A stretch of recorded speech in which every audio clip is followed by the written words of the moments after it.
Water flows down and mist rises up.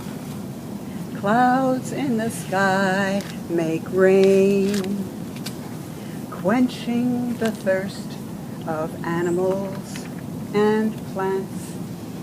Water is life, and she cycles again. So join if you're so inclined. How about everybody stand up for me? Water flows down and mist rises up. Clouds in the sky make rain, quenching the thirst of animals and plants. Water is life, and she cycles again.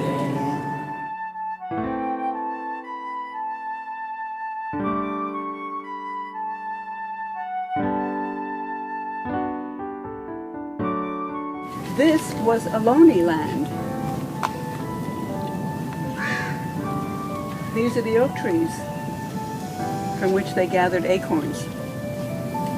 Everything is connected. A slender thread, visible or invisible, exists.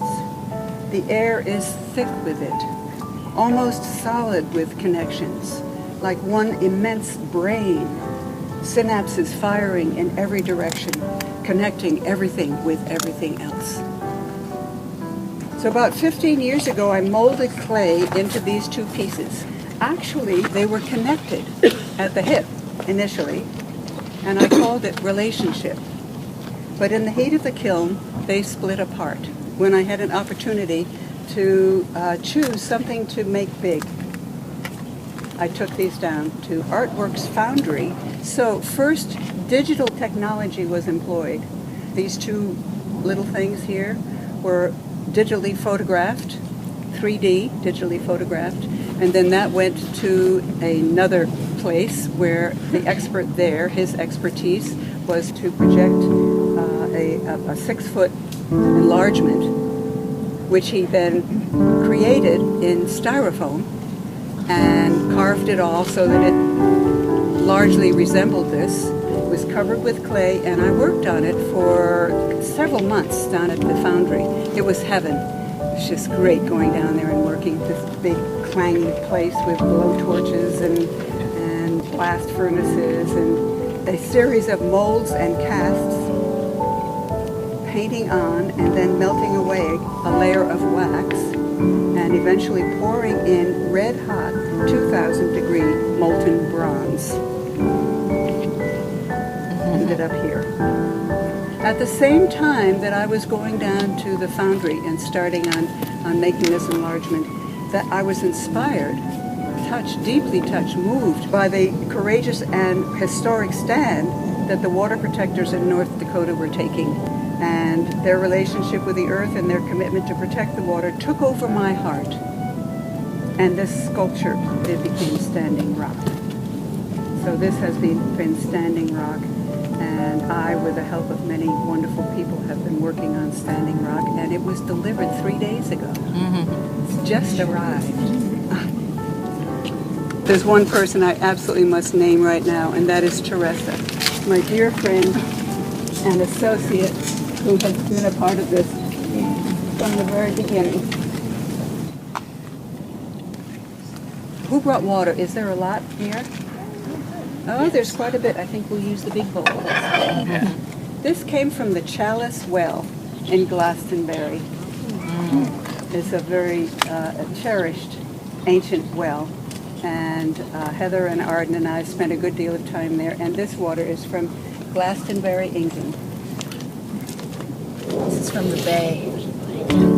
What bay are you talking about? What? What bay? The San Francisco Bay. Oh, wow.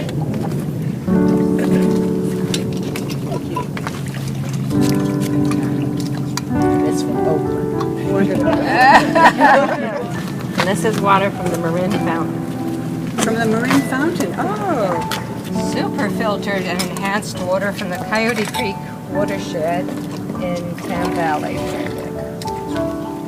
I have one last little one from South Africa, off the tip of a rock at the Cape of Good Hope. This really is world water. That's it.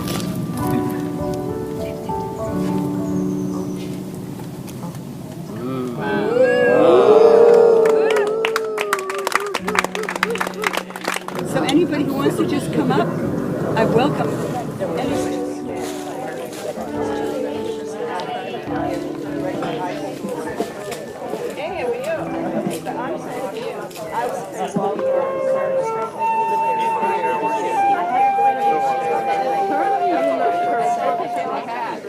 Like at this McDonald's did. Oh, it's wonderful. It suits you extremely well. I tried it on.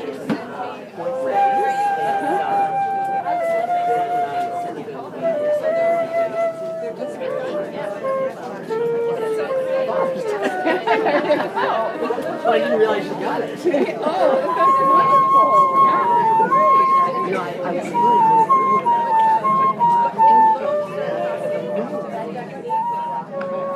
The Native Americans are calling it to our attention, and it's deeply part of their culture and their life way, and it's for all of us to stand up and take notice.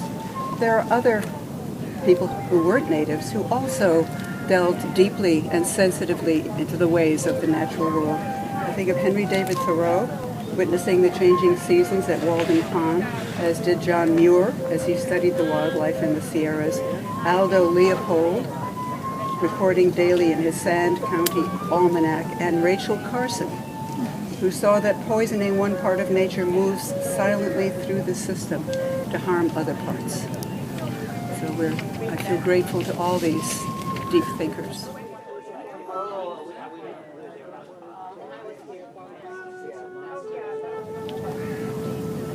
This land is bounded on the north by Cerrito Creek, and the owner, before my wonderful husband David Brown and I bought it, was a renowned hydrologist, Luna Leopold. He studied water, wrote books about it. He was the head of the department at UC Berkeley. He was the son of Aldo Leopold, the father of the modern conservation movement. The heritage of this land is powerful. There is strong nature-loving and water-protecting energy here.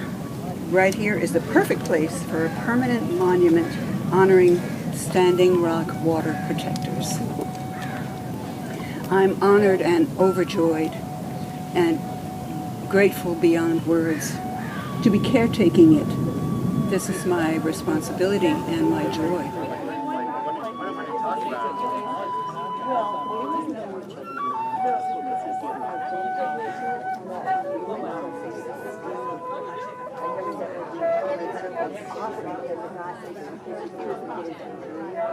My experience was